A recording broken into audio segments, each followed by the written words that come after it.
Hey everyone, welcome back to another episode of Talking Cardboard. On this special edition, we get early access to a demo copy of Ascension Legends from Stoneblade Entertainment.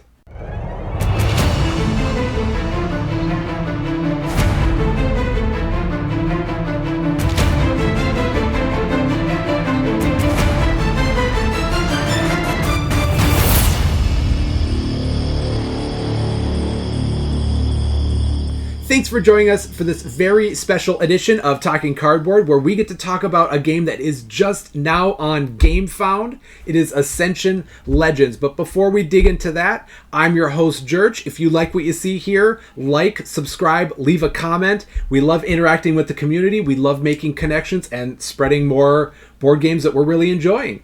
To my right, we've got John. To my immediate left, we have Corey. And to my far left, we've got Nick. So gentlemen, today I used kind of some of my powers that be in order to get us a copy of Ascension Legends, kind of a prototype copy. For those who don't know, Ascension is a deck building game. It's kind of like one of the original deck building games from about 15 years ago from Stoneblade Entertainment. And this is the first expansion in 3 years to this game. So we wanted to be able to get a copy of it, be able to kind of plug the GameFound campaign and talk about our experiences with it. Yeah, and I just wanted to say a huge shout out to Justin Gary and the whole Stoneblade Entertainment team for getting us this prototype copy. We got some games of it played here today to get our initial impressions going, and yeah, I just want to say thank you for all that.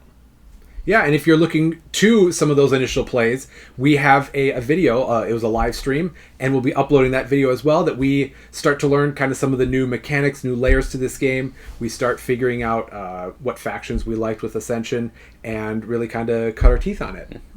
So, if you know nothing of Ascension, I'll give you the 30-second rundown. It is a deck building game, so you are given cards that have attack and cards that have resources on it for like spending power. It's your job to be buying cards from a center row or some kind of generic market cards to make a stronger deck. You're playing your cards, you're getting them stronger, you're culling your deck, and you're trying to score as many victory points as possible by the end of the game.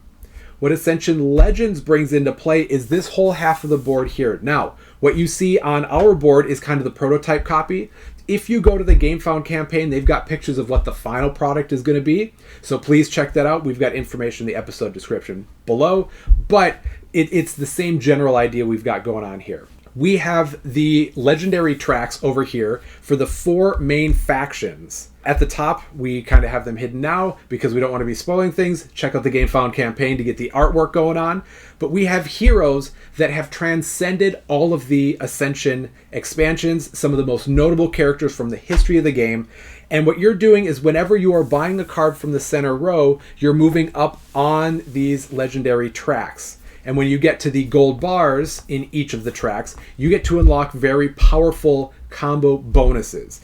If by chance you get all the way to the top, then you get to be acquiring a card from that faction for free every single turn. It's game breaking. It's meant to add another layer of complexity going on. Now, there were a couple other additions. We have multi-faction cards. And kind of going with this track over here, you've got some cards that give you some texture abilities, but then if you get to a certain level on that particular track, it gives you a stronger ability. So it's rewarding you for finding a lane and then really trying to maximize your way through it. Let's kind of go down the line and talk about some of everybody's initial impressions on their playthrough. Let's start with you, Nick. So I have dabbled with the original Ascension's deck builder game, and I'm also familiar with the deck building genre in general. And as Jersh already mentioned, the original design was 15 years old. And if you play the very original version of Ascensions, it'll feel like a pretty straightforward deck builder. And I'll say it's a great entry-level hobby board game for that reason, to get people into deck building. So definitely check out Ascension for that reason alone if you're looking for a great entry-level weight game for to get your friends into the hobby. Because I think it's a very straightforward rule set. Yes. I think even took us like 10 minutes to learn it, and granted we're familiar with deck builders, but like you said, teaching someone new would be a piece of cake. Exactly. I think most people would be able to pick this up pretty quickly. The basic deck builder game. But what's nice is this added Legends version takes the basic game and adds a lot of variability now, but without a lot of complexity. You literally Jerch came and taught us the additional rules that this Legends standalone expansion is offering to the system, and we learned it within a few seconds. Very straightforward, but added a lot of nuance now to the gameplay because you're now worrying about these tracks in addition to just trying to manage your deck. You're trying to, of course, move up the track, get the bonuses on the track. You're worried about where the other players are on the track. You're trying to decide if you want to, move one step up on one of the tracks or add a card from one of the other factions? Yes. Factions, because you want more of that faction, so now you have to make the choice. And so anyway, I really think the addition of that Legends offer really enhances the core gameplay that the original Ascension's game offers. Yeah. Corey, what was your experience as somebody that hasn't played a whole lot of Ascension? How did you feel that, first of all, the basic mechanics of the game was, and then did you feel, or what were your thoughts on the Legends track?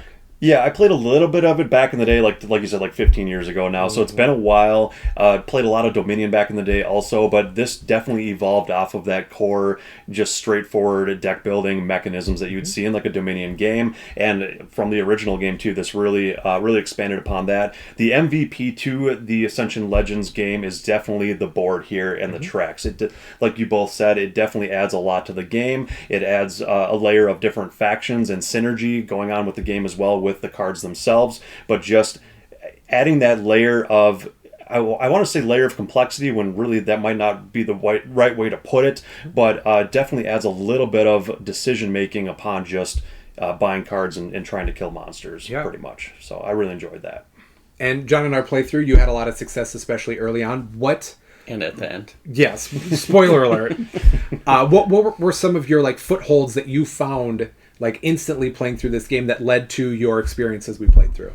Yeah, I just found the first couple cards I bought were both Enlightened, the blue faction, and they started kind of comboing by defeating monsters, which then would allow me to do additional actions, and that was really cool. So that helped a lot, just being able to remove those off the board and free up maybe cheaper other cards that you can buy with the rune power. Things I really liked about this were the theme of the factions, which no one's really talked about. You had the Enlightened, which drew me a lot of cards, and kind of had just these powerful one-off abilities for defeating monsters. You have the Void, which focuses thematically on banishing cards out of your deck, which is really cool. They also have really strong attack abilities. The Mechana have a ton of constructs, which is very different from a lot of deck builders, where it's a card you can play and it actually remains on your battlefield until you use it, which I thought was unique. I didn't get to take a ton of advantage of that, but Nick and Jersh both did with their constructs.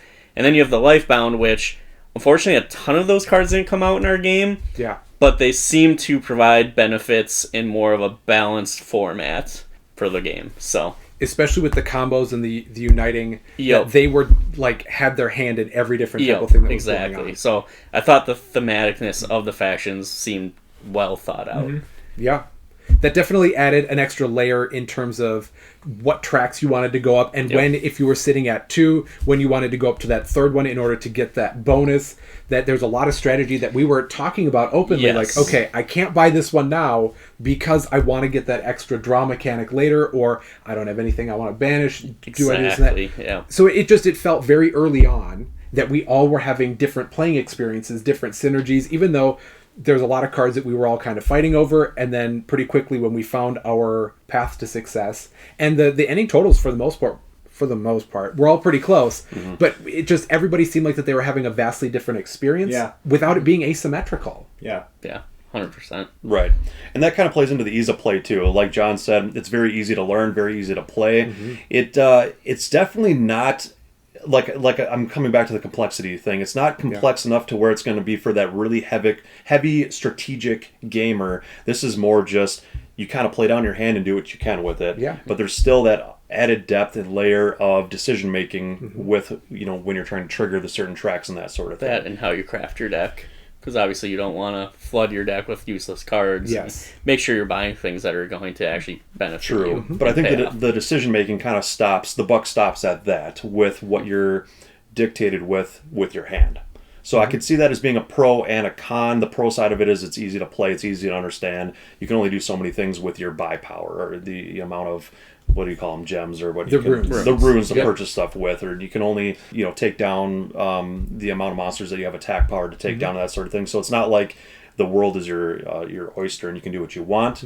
So it keeps the ease of play definitely down for that. Yeah, because we played a 4-player game, Yep. and obviously it's 2 to 4, and even in this 4-player game, pace of play was pretty quick. Yes, yep. Like, because as Corey was just saying, yeah, I mean, you are limited in a sense, but it's not like it's not like it lacks, replayability, because absolutely. as John already said, when we were playing our game, there wasn't a lot of lifebound cards that were coming out and I like immediately get a lifebound card first round. I get my pie. Oh, yeah. Pie shot. And I'm like, I'm gonna have a bunch of these cards because the lifebound that card really needed more, and they just weren't coming out. So I was forced into, okay, well, I can't take that strategy because I need to start playing with what I'm giving, and so.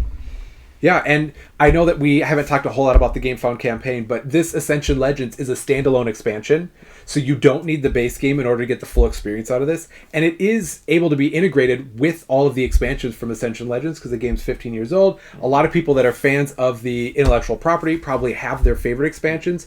Those will be able to integrate in with this. So there's not like that this is a separate game from everything else.